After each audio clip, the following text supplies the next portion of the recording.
আসসালামু আলাইকুম। দেশ ও দেশের বাইরে থেকে যারা আমার ভিডিওটি দেখছেন সবাইকে আমার চ্যানেলে স্বাগতম। আজকে আমরা এসেছি আপনাদেরকে জানাতে যে একটা জমিতে একাধিক ফসল করে কিভাবে লাভবান হওয়া যায়। আমরা দেখতে পাচ্ছি আমরা আছি একটা লিচুর বাগানে। আমরা যদি চারপাশে তাকাই আমরা দেখব লিচু বাগান। অর্থাৎ ১ বছরে ফল দেয় লিচু গাছ।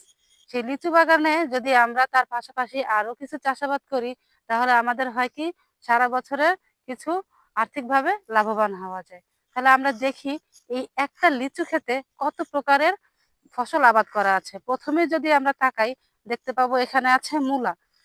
দেখেন মূলার সাথে মূলা তো চাষাবাদ করা হয়েছে। এই মূলার পাশে আছে কি সিম। দর্শক দেখতে পাচ্ছেন এই যে মূলার ক্ষেতটা, মূলার বেড এই এই মূলা যখন উঠে যাবে তার পাশে কিন্তু মিষ্টি কুমড়া লাগানো। মূলা উঠে যাবে, মিষ্টি কুমড়া গাছটা কিন্তু থেকেই যাবে। অর্থাৎ এখানে সাথী ফসল হিসেবে কয়েক প্রকার সবজি চাষাবাদ করা হয়েছে একটা লিচু বাগানে। দেখেন সিম গাছে সিম ধরেছে, তার পাশে আছে পুঁই শাক। যদি আমরা হিসাব করি এখানে ১০-১২ রকমের ফসল আবাদ করা হয়েছে। এখানে মিষ্টি কুমড়া, মূলা, সিম, এখানে আমরা দেখতে পাচ্ছি সরিষা, তার সাথে আছে কিন্তু মটর কলাই। এখানে আছে কলা গাছ।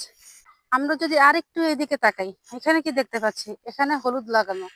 অর্থাৎ একটা লিচু বাগানে আমরা যদি হিসাব করি এখানে ৮ থেকে ১০ রকমের সবজি করা আছে। একটা লিচু বাগানে যদি ৮ থেকে ১০ রকমের সবজি করা থাকে এখানে আমরা বছরে তো আমরা কি পাবো, লিচুর ফলনটা তো পাবোই, তার সাথে সাথে যে পতিত জমিটা আছে লিচু বাগানের মাঝখানে যে ফাঁকা জায়গাটা আছে এখানে কয়েক রকম সবজি আবাদ করে আমরা এক্সট্রা কিছু ইনকাম করতে পারবো। আমরা যদি এই দিকটাতে তাকাই তাহলে আমরা এখানে দেখতে পাচ্ছি আছে পুঁই শাক, বাঁধাকপি, তারপরে কলমি শাক।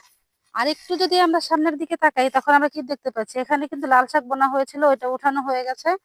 সামনের দিকে যদি আমরা যাই ওইখানে বেগুন চারা দেয়া, তারপরে আছে কি ওইখানে পেঁয়াজ দেয়া।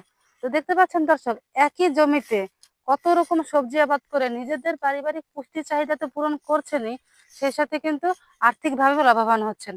আমরা কিন্তু চাইলেই একটা জমিকে নানানভাবে ব্যবহার করে নানানভাবে বিভিন্ন রকম শাকসবজি বা ফসল আবাদ করে লাভবান হতে পারি, পারিবারিক পুষ্টির চাহিদা পূরণ করতে পারি।